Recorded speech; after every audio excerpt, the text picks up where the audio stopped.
Sempre que você ouve falar de ruínas antigas, quase nunca as imagina suspensas em algum lugar ou simplesmente penduradas aleatoriamente no galho de uma árvore, certo? Na verdade, para a maioria dos artefatos antigos que temos expostos em museus de todo o mundo, os arqueólogos fizeram um trabalho de escavação impressionante. Veja bem, os edifícios têm essa maneira engraçada de desaparecer com o tempo se não forem devidamente cuidados. Às vezes, precisamos reutilizar alguns materiais, portanto uma construção mais antiga pode ser sacrificada no processo. Outras vezes, as casas são abandonadas e uma vez expostas aos elementos da superfície, como chuva ou luz solar, não tem chance. Algumas simplesmente desmoronam devido à boa e velha erosão. Portanto, a única maneira de uma peça arquitetônica sobreviver ao teste do tempo é se, de alguma forma, ela tiver sido enterrada profundamente. Agora, como essas coisas acabaram enterradas em primeiro lugar? Bem, é uma verdadeira comédia de erros. As cidades antigas tinham o hábito de elevar gradualmente o nível do solo, como uma criança adicionando coberturas ao seu sundae. Veja, nesses assentamentos as pessoas estavam sempre ocupadas coletando alimentos e materiais de construção para acompanhar a população em constante crescimento. Mas quem tem tempo para lidar com resíduos e lixo? Essa tarefa não estava exatamente no topo da lista daquela época. Portanto, quando se tratava de construir novas casas, as civilizações antigas achavam muito mais fácil economizar seu suor e lágrimas empilhando os escombros e construindo por cima.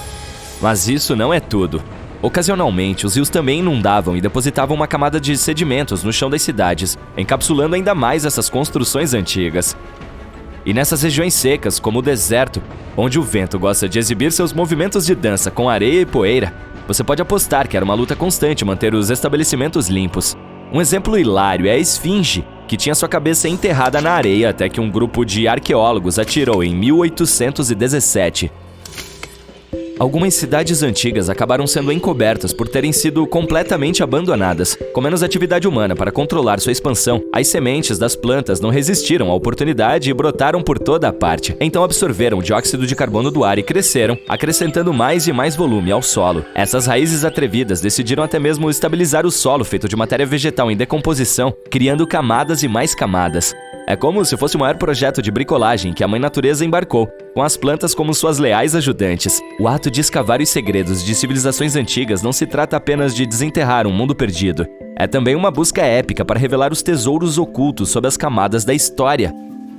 Mas em primeiro lugar, como os arqueólogos sabem onde cavar? Se tudo está coberto por camadas e mais camadas de sedimentos, detritos e raízes de plantas, esses especialistas devem ter algum tipo de sistema no qual se baseiam antes de embarcar em um novo projeto, certo? Para começar, nem sempre são eles que sugerem uma escavação em um determinado local.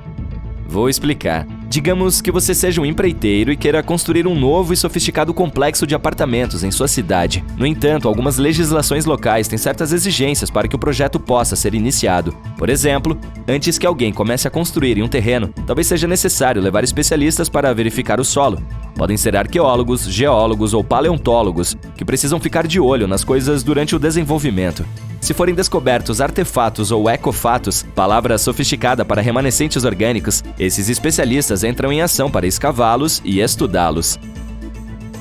Mas e quanto aos locais que não têm nada a ver com escavadeiras e chapéus amarelos? Os arqueólogos têm mais de um truque na manga quando se trata de localizar pontos de interesse antigos. Mergulham fundo nos registros históricos com uma boa dose de trabalho de detetive. Ao farejar documentos e mapas antigos, podem montar o quebra-cabeça da atividade humana em uma área específica.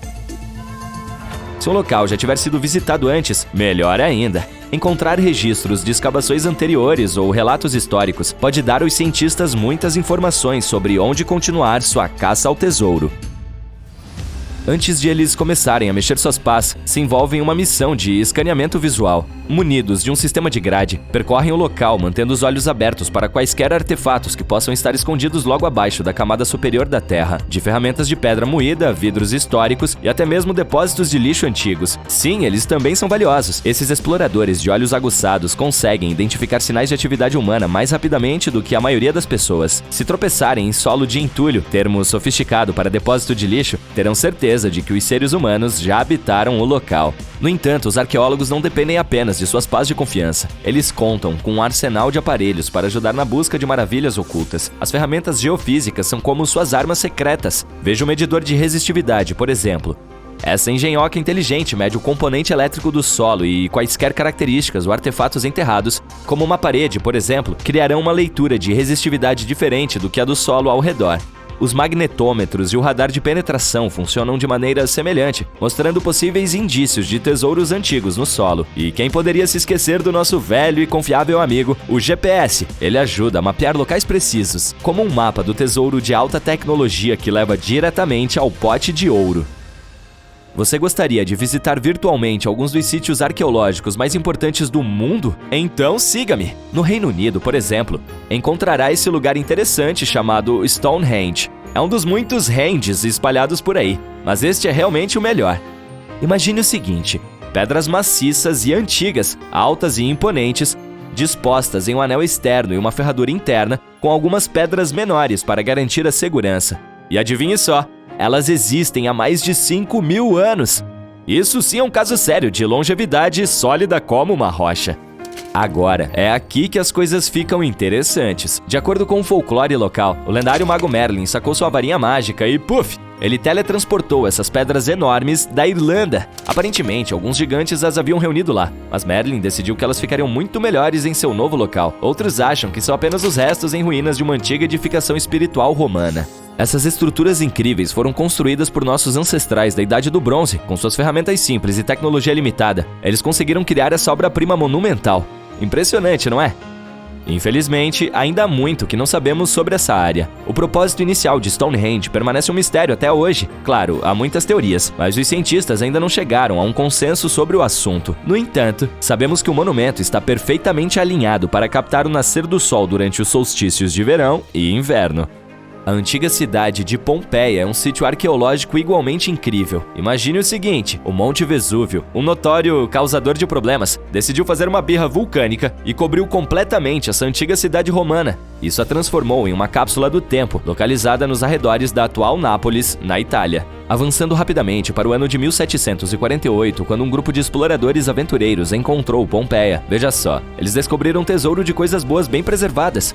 Ruas, casas, comida, provavelmente um pouco estragada naquele momento, joias brilhantes, esculturas extravagantes, afrescos coloridos, utensílios domésticos cotidianos e até mesmo restos de animais e humanos. Foi como uma festa arqueológica épica.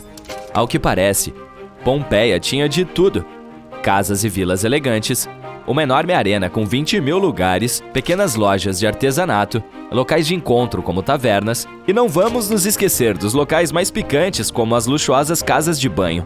Há ainda o Santuário de Apolo, onde as pessoas costumavam se reunir para sua dose diária de adoração. E, é claro, o movimentado coração da cidade, o Fórum, onde todas as pessoas descoladas costumavam se encontrar. E adivinhe só, Pompeia é tão legal que entrou para a lista do Patrimônio Mundial da Unesco em 1997. E isso é como o hall da fama definitivo para a grandiosidade histórica.